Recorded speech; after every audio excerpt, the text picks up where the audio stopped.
وبوجهه الكريم وبسلطان القديم الرحمن الرحيم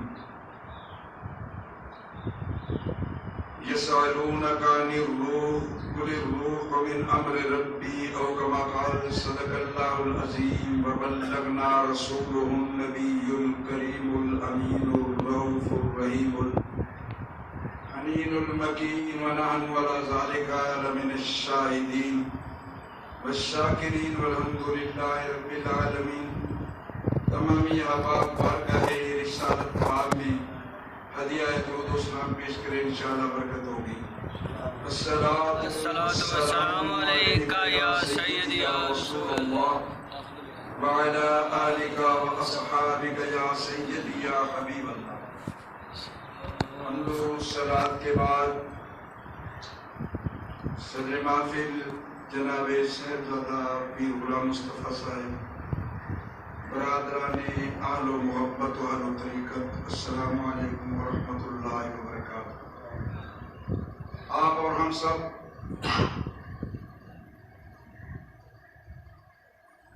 ایسے مقام پہ آئے ہیں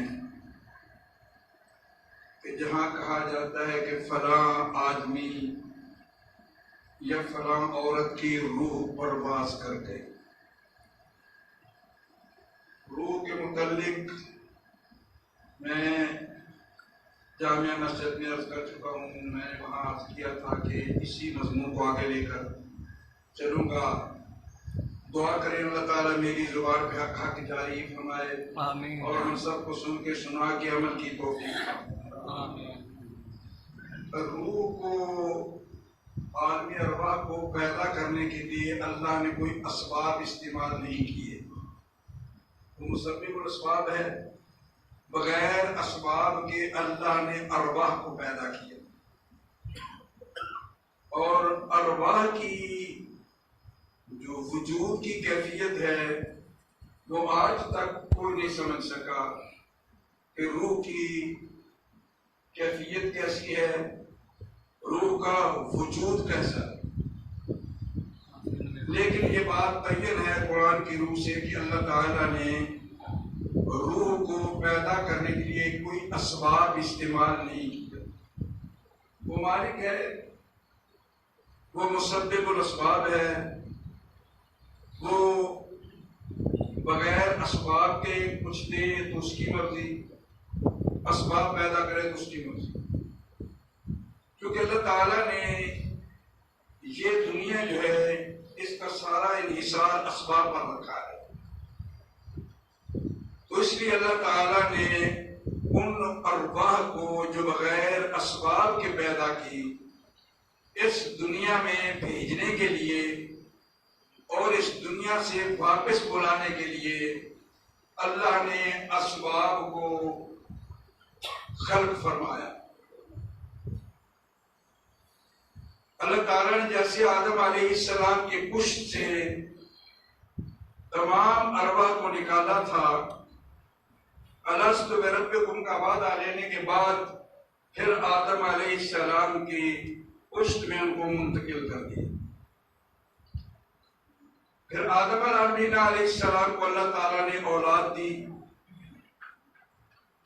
تو جس کی نسل سے دنیا میں کوئی آنے والا تھا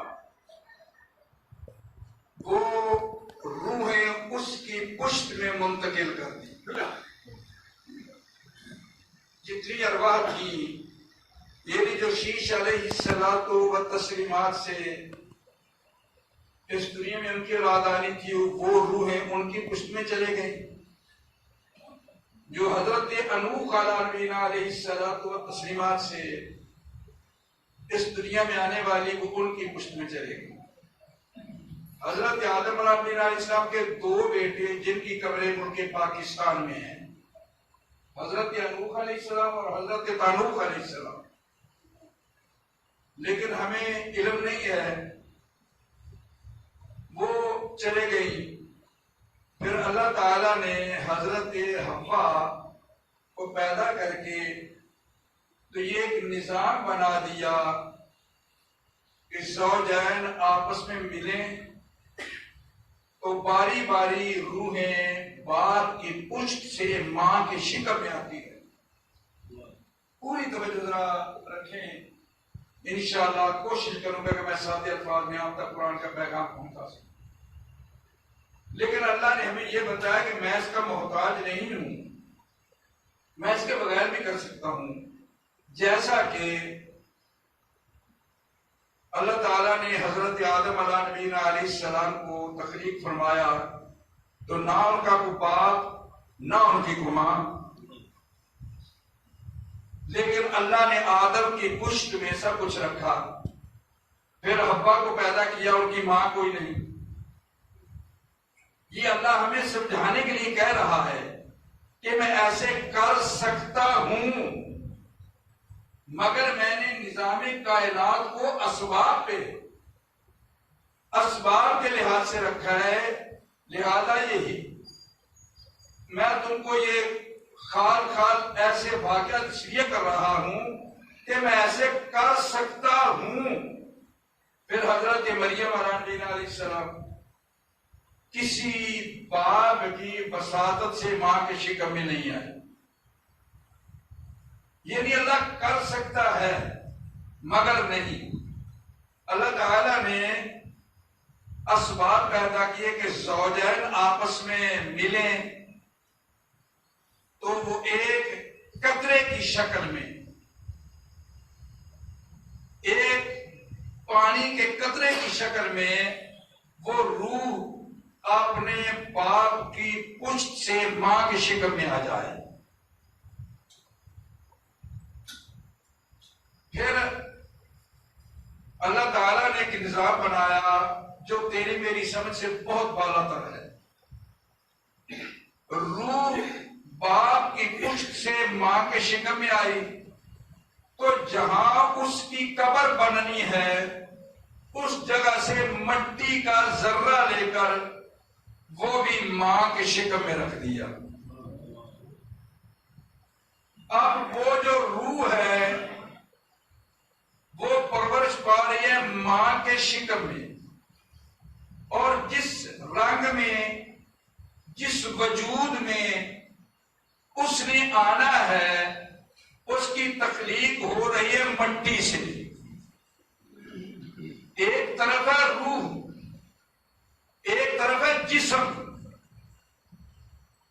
اور اللہ تعالیٰ نے ایسا نظام بنایا کہ وہ جو مٹی رکھی گئی ماں کے رحم میں، اور پھر اللہ نے اس کو ایک تصویر کی شکل دی. قرآن کہہ رہا ہے وَالَّذِي يُصَوِّرُكُمْ فِي الْأَرْحَامِ كَيْفَ يَشَاءُ.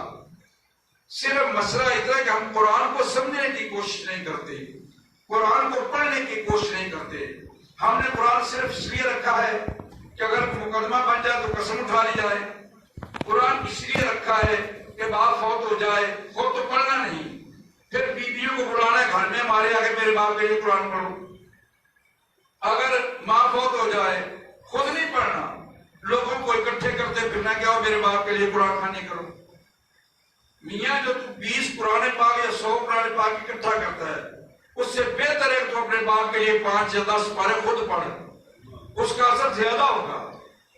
لیکن ہم قرآن سے اتنے دور ہیں، ہم کہتے ہیں کہ 200 روپے کی چائے پلا دینا منظور ہے، خود نہ پڑھیں. میرے بھائی قرآن کو سمجھنے کی کوشش کریں. اللہ کہتا ہے میں نے تیری ماں کے شکم میں تصویر بنائی، ماں یشاء جیسا میں نے چاہا. اچھا اب ذرا یہاں توجہ کر. پیچھے درس میں نے وہاں بتایا تھا کہ اللہ کے انما امرہ اذا اراد شیئا، اللہ کا چاہنا ہی امر ہے. اور یہاں اللہ کہتا ہے میں تصویر بناتا ہوں جیسا چاہتا ہوں. سبحان اللہ. اونچی کا سبحان اللہ. جیسا چاہتا ہوں. اچھا وہ تصویر 4 مہینے میں ماں کے شکم میں مکمل ہوتی ہے. 4 مہینے میں، 4 مہینے تک اس کی کیفیت بدلتی رہتی ہے. وہ نطفے سے لوتھڑا، پھر وہ لوتھڑے میں کیلشیم، اس کیلشیم سے ہڈیاں بنی، پھر ان ہڈیوں پہ گوشت چڑھا. 4 مہینے میں تصویر مکمل ہوئی. 4 مہینے مہینے کے بعد پھر اللہ تعالیٰ نے وہ جو روح تیری تخلیق کر کے باپ کی پشت میں رکھی تھی، اب 5ویں مہینے وہ روح اس لوتھڑے میں آ گئی، اس صورت میں آ گئی۔ اب وہ روح جب اس وجود میں آئی جو 4 مہینے تک ماں کے شکم میں بندہ رہا، وہ روح جب آئی تو اس میں حرکت پیدا ہو گئی۔ ذرا اونچی کا سبحان اللہ۔ بڑی مہربانی ذرا جا کہ میں بڑی محنت سے آپ تک میں پہنچا رہا ہوں، کوشش ہے کہ آپ کو قرآن کی سمجھ آ جائے۔ اچھا، پھر اللہ تعالیٰ نے ہمیں ایک اور بات سمجھائی اس روح کے لیے کہ 5 مہینے تک وہ ایسی کوٹری میں بند ہے جہاں نہ ہوا جا سکتی ہے، نہ کوئی وہاں روشنی جا سکتی ہے، لیکن وہ 5 مہینے تک ماں کے شکم میں زندہ رہتا ہے، حرکت کرتا رہتا ہے، ماں کے شکم میں زندہ رہتا ہے۔ اور اللہ تعالیٰ نے ماں کے شکم میں اس وجود اور روح کے غذا کے لیے ایسا انتظام کیا کہ جو غذا ماں کھاتی ہے وہ ایک بچے کی ناف میں ایک ناروا ہوتا ہے، اس ناروے کے ذریعے وہ بچے کو خوراک ملتی رہتی ہے۔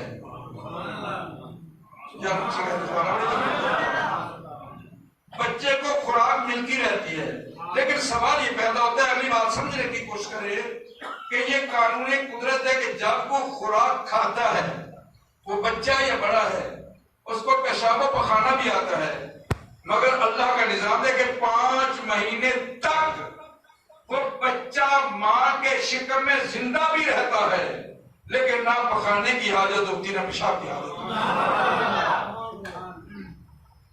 میری سمجھ آپ کو آ رہی ہے بھائی؟ پھر وہ 9 مہینے 4 وہ جن کا جسم علیحدہ رہا اور روح علیحدہ رہی، ماں کے شکم میں صورت علیحدہ رہی، روح علیحدہ رہی۔ 5 مہینے وہ جو ماں کے شکم میں روح اور جسم اکٹھے ہو کے رہے۔ 9 مہینے کے بعد پھر اللہ تعالیٰ نے ایک ایسا نظام بنایا کہ انسان کی عقل تک ہو جاتی قرآن پڑھتے پڑھتے۔ کاش کہ میری ملت قرآن کو پڑھنے کی کوشش کرے، کاش میری ملت قرآن کو سمجھنے کی کوشش کرے۔ ایسا نظام بنایا کہ جب اس کے باہر آنے کا وقت ہوتا ہے تو ماں کو ایک درد شروع ہو جاتا ہے، اور ہر ماں کو پتہ ہے وہ درد ہوگا، ہر باپ کو پتہ ہے وہ درد ہوگا، لیکن ماں بذات خود وہ درد برداشت کرنے کے لیے تیار ہوتی ہے۔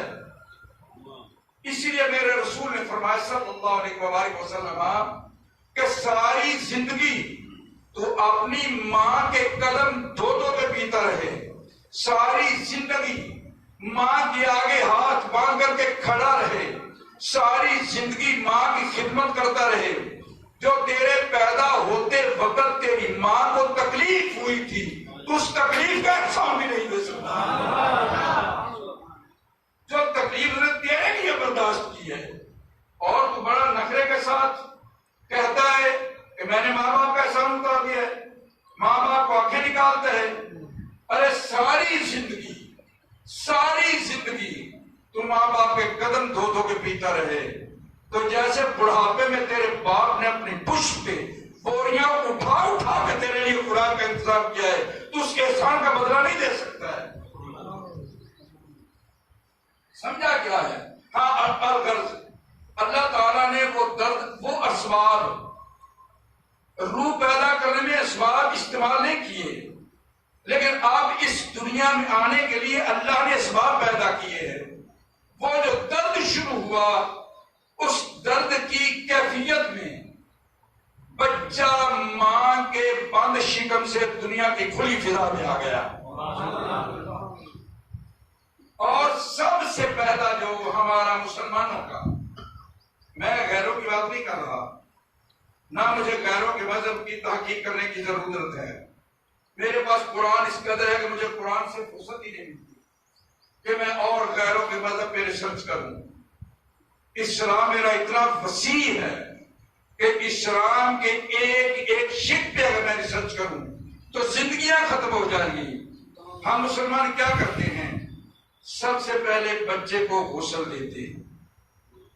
کیا کرتے ہیں بھائی؟ اونچی بول. کیا کرتے ہیں؟ سب سے پہلے غسل دیتے ہیں. یعنی بچے کو پیدا ہوتے ہم یہ سبق دیتے ہیں کہ بیٹا خیال کرنا، پیدا ہوتے تمہیں غسل دے کے یہ بتا رہے ہیں کہ اپنی اس روحانیت کو نجس نہ کر دینا. اونچی کا سبحان اللہ. کہیں ایسا نہ کرنا نفسانی خواہشات میں آ کر تو اپنی روح کو نجس کر دے. احباب المدانش، آخر پہ بس پھر کبھی اس کو مضمون کو آگے لے کر چلیں گے. ایک دو باتیں میں آپ کو عرض کرنا بہت ضروری سمجھتا ہوں. اگر آپ سمجھیں احباب المدانش، اب جب انسان دنیا میں آیا تو اللہ تعالیٰ نے اس میں دو چیزیں رکھی. ایک روحانی طاقت، ایک نفسانی طاقت. ایک روحانی طاقت، ایک نفسانی طاقت. پھر اللہ نے دونوں طاقتوں کے لیے غذا کا استعمال کیا، غذا کے اسباب پیدا کیے. روحانی طاقت کے لیے ذکر و اذکار، روحانی طاقت کے لیے نماز و روزہ، روحانی طاقت کے لیے قرآن کی تلاوت، روحانی طاقت کے لیے اسماء الحسنی کا ذکر. ہمارے اولیاء اعظام کو پاگل نہ تھے جو روزانہ رات کو اپنے مریدوں کو لے کر بیٹھ جاتے، ان کو مراقبہ کرواتے. اس مراقبے میں اللہ اللہ کا ذکر دستے، کبھی اللہ نہ بتاتے، کبھی اللہ نہ بتاتے، کبھی حسبی ربی جل اللہ بتاتے، کبھی کوئی ذکر، کبھی کوئی ذکر. اور دیکھیں ہر لفظ میں تاثیر اللہ نے پیدا کی ہے. ذرا میری بات کو سمجھنے کی کوشش کر. انداز بیان گرچہ بہت شوق نہیں، شاید کہ تیرے دل میں اتر جائے میری بات. آپ تلاش کریں گے ایسے آدمی جو آپ کو یہ باتیں بتائیں، آپ کو نہیں ملیں گے آگے چل کر کے. احباب المدانش، ہر لفظ تاثیر رکھتا ہے، چاہے وہ برا ہو یا اچھا ہو. ہر لفظ ہر عمل میں تاثیر ہے.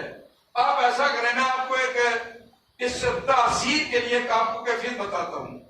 کوئی آدمی آپ کے سامنے روزے سے تڑپ رہا، گلا خشک ہو رہا ہو، آپ اگر ایک لیمو لیں اس کے سامنے اس کو کاٹیں. توجہ ہے بھائی؟ سبحان اللہ. جاگ رہے ہیں؟ میری بات سن رہے ہیں؟ سبحان اللہ. روزے کی حالت میں پیاس سے تڑپ رہا ہو، گلا خشک ہو رہا ہو، زبان تالو سے لگ رہی ہو، اس کے سامنے لیمو لے کر چھری سے کاٹے. جب چھری سے کاٹیں گے تو وہ لیمو کا پانی نکلنے سے اس نے پیا نہیں، لیکن اس کے گلے میں دہی پیدا ہو جائے گی. اگر اس میں اثر ہے تو الفاظ میں کیوں نہیں؟ اگر کسی کو گالی میں اسے غصہ آتا ہے تو گالی میں اثر ہے تو اللہ کے ذکر میں اثر کیوں نہیں ہے؟ ہر لفظ میں اللہ نے تاثیر پیدا کی ہے. ہمارے اولیاء اعظام تمہیں بٹھا کے مراقبے کی شکل میں ذکر کرواتے ہیں. اس کا مشن کیا ہے؟